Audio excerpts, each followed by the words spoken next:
নমস্কার সুপ্রিয় দর্শক ও আমার শ্রোতা বন্ধুরা, আমাদের জানলেই হবে ইউটিউব চ্যানেলে আপনাদের সবাইকে স্বাগত জানাই।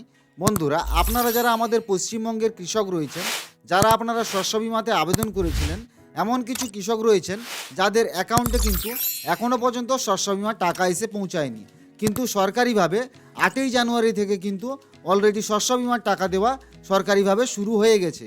তো আপনারা যারা এই মুহূর্তে টাকা পেতে পারেননি, আপনাদের অ্যাকাউন্টে কবে টাকাটা আসবে সেই সমস্ত তথ্য বা আপনারা আপনাদের স্ট্যাটাস কিভাবে চেক করবেন যে আপনারা কবে টাকাটা পেতে পারবেন বা আপনাদের কোনো রকম ভুল ভ্রান্তি রয়েছে কিনা, সমস্ত ধরনের তথ্য নিয়ে কিন্তু আজকের এই ভিডিও।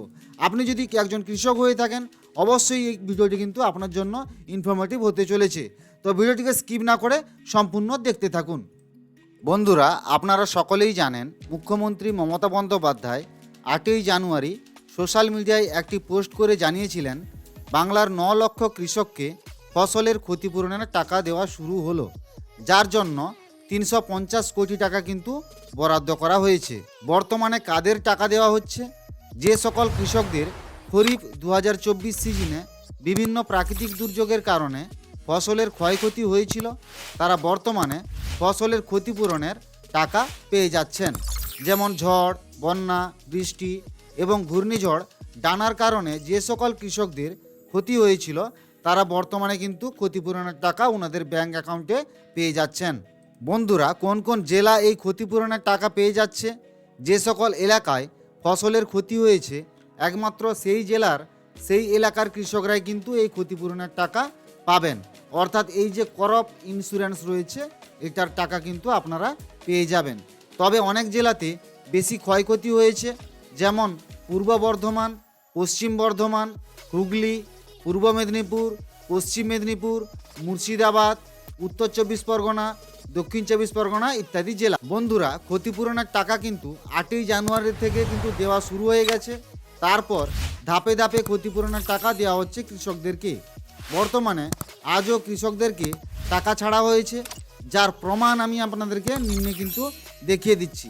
এটা একটা স্ক্রিনশট নেওয়া রয়েছে যে টাকাটা কোনো একজনের বা কোনো এক কৃষকের অ্যাকাউন্টে এসেছে, সেটা কিন্তু এখানে আপনারা দেখতে পাচ্ছেন। এখানে ডেট দেওয়া রয়েছে, দেখতে পাচ্ছেন 16/1/2025। এই তারিখে কিন্তু ওনার অ্যাকাউন্টে এই ইন্স্যুরেন্সের টাকা কিন্তু বাজাজ এলায়েন্স জেনারেল ইন্স্যুরেন্সের পক্ষ থেকে কিন্তু অলরেডি দেওয়া হয়েছে। অর্থাৎ কৃষকদের অ্যাকাউন্টে কিন্তু এই যে ক্রপ ইন্স্যুরেন্সের টাকা কিন্তু ঢোকা শুরু হয়ে গেছে। বন্ধুরা, ফসলের ক্ষতিপূরণের টাকা আপনি পাবেন কি না, কীভাবে স্ট্যাটাস চেক করবেন? প্রথম ধাপে আমি কিন্তু আমার ভিডিওর ডেসক্রিপশানে একটি লিঙ্ক প্রোভাইড করে দিব। আপনারা ওই লিঙ্কে ক্লিক করলে কিন্তু এই ধরনের পেজে আপনি চলে যাবেন। এই ধরনের পেজে যাওয়ার পরে এখানে আপনারা দেখতে পাচ্ছেন অ্যাপ্লিকেশান সার্চ রয়েছে, ফার্মার আইডি রয়েছে উইথ ব্যাঙ্ক ডিটেলস সার্চ। এখানে আপনারা আপনাদের যে ফার্মার আইডি বা ভোটার কার্ড আইডি রয়েছে, ওটা দিয়ে আপনারা আপনাদের যে স্ট্যাটাস রয়েছে ওটা চেক করে জানতে পারবেন, অথবা আপনাদের যে ব্যাঙ্ক ডিটেলস রয়েছে, ব্যাঙ্ক ডিটেলস দিয়েও কিন্তু আপনারা এখানে আপনাদের ইন্স্যুরেন্সের কীভাবে রয়েছে বা কোন পর্যায়ে রয়েছে ওটা আপনারা চেক করে জানতে পারবেন। কী ধরনের স্ট্যাটাস থাকলে বন্ধুরা আপনারা টাকা পাবেন? UTR soon to be uploaded against claim paid in INR, এই লেখাটি যদি থাকে তাহলে আপনারা ফসলের ক্ষতিপূরণের টাকা আপনাদের ব্যাঙ্ক অ্যাকাউন্টে পাবেন, এবং এখানে যে টাকাটি লেখা থাকবে সেই টাকাটি আপনার ব্যাঙ্ক অ্যাকাউন্টে আপনি পেয়ে যাবেন। বন্ধুরা, একটি স্ক্রিনশট আমি আপনাদেরকে দেখিয়ে দিচ্ছি। এখানে দেখতে পাচ্ছেন স্ট্যাটাস অ্যাক্টিভ রয়েছে, এখানে দেখতে পাচ্ছেন UTR soon to be uploaded against claim paid. এখানে আপনারা দেখতে পাচ্ছেন টাকার অ্যামাউন্টটাও কিন্তু দেওয়া রয়েছে, অর্থাৎ এই টাকাটি কিন্তু কৃষকটি তার অ্যাকাউন্টে পেতে পারবেন। এইভাবেই কিন্তু স্ট্যাটাস চেক করলে যদি এইভাবে দেখেন, আপনাদের যে টাকার অ্যামাউন্টটা কিন্তু এখানে নিচে শো করবে।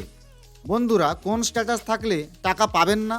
Claim is not yet generated against the given policy number, এই লেখাটি থাকলে কিন্তু আপনারা কিন্তু ক্ষতিপূরণের টাকাটা আপনাদের ব্যাঙ্ক অ্যাকাউন্টে পাবেন না। এইভাবে এখানে স্ক্রিনশট দেওয়া রয়েছে, আপনারা দেখতে পাচ্ছেন claim is not yet generated against the given policy number. এখানে পলিসি নাম্বার দেওয়া হয়েছে, অর্থাৎ আপনারা এখান থেকে কিন্তু টাকাটি পেতে পারবেন না। 2 নাম্বার যেটা রয়েছে claim not reported yet if any will be uploaded বা আপডেটেড, এই লেখাটি থাকলেও বর্তমানে আপনি ক্ষতিপূরণের টাকা পাবেন না। তবে পরবর্তী সময়ে স্ট্যাটাসে নতুন যদি কোনো আপডেট আসে, তখন আপনারা কিন্তু ক্ষতিপূরণের টাকা পেতে পারবেন।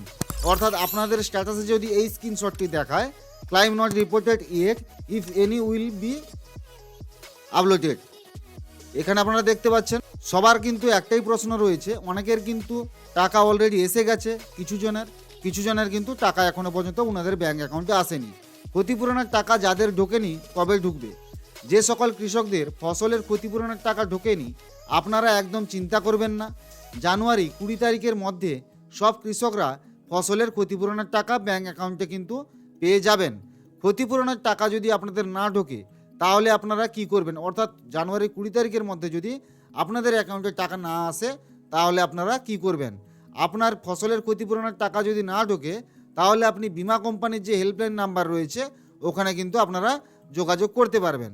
এখানে আপনারা দেখতে পাচ্ছেন কৃষক রক্ষক পোর্টাল হেল্পলাইন নাম্বার যেটা রয়েছে 14447, এই নাম্বারে কল করে কিন্তু আপনারা আপনাদের যে সমস্ত অভিযোগ রয়েছে আপনারা কিন্তু এখানে জানাতে পারবেন। এখানে দেখতে পাচ্ছেন 2 নম্বরে আরও একটি টোল ফ্রি নাম্বার দেওয়া রয়েছে। বন্ধুরা নাম্বারটি ভালো করে দেখে নেবেন, আপনারা এই নাম্বারেও কিন্তু যোগাযোগ করতে পারবেন। তো বন্ধুরা আজকের জন্য ভিডিওটা এতটুকুই। যদি ইনফরমেটিভ মনে হয় অবশ্যই লাইক কমেন্ট শেয়ার করবেন। ধন্যবাদ।